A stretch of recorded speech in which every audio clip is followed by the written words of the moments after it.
佢嘅間隔都係好好，利用每一寸嘅空間嘅。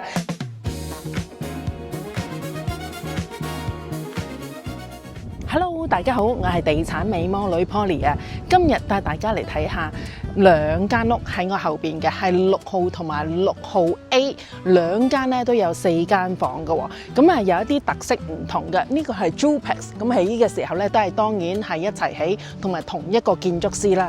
首先我哋嚟睇下6 A 先，佢嘅車房咧就喺 basement 下邊咧有2個車位嘅喎。依間6 A 咧就係冇擺家私，大家可以睇到嗰個空曠感，有一個小小嘅花園啦，同埋咧係廚房嘅。個廚房咧就唔係話係好大，佢嘅間隔都係好好，利用每一寸嘅空間嘅。gas 爐啦，全部樣樣齊晒，微波爐同埋咧係洗碗碟機嘅。樓下嘅呢間客房就會望到出邊嘅街景啦，旁邊咧就會有一個浴室洗手間喺呢度嘅。樓上都有3間房嘅喎，咁喺呢個位置咧就會有一個 study area 啦。入嚟睇喺個主人房先。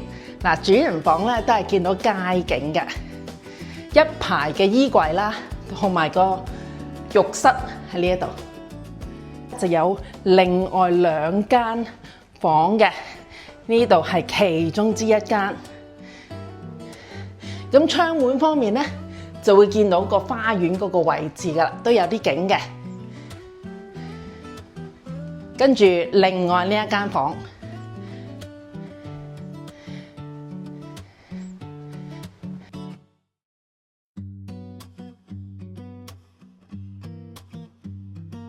佢哋仲有個 basement 添嘅車房咧，就係有2個車位嘅 basement 都係好大嘅，同埋前邊咧就有一個密室 study room 嚟嘅。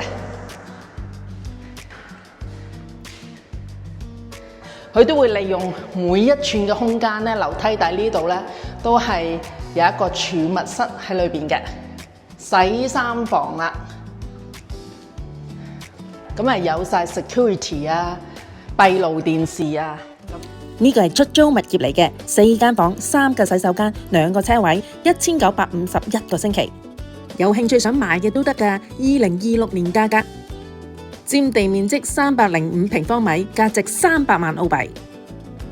啱啱睇完6 A， 跟住落嚟下一條片咧，帶大家睇下6號4房嘅間隔有啲乜嘢唔同咧？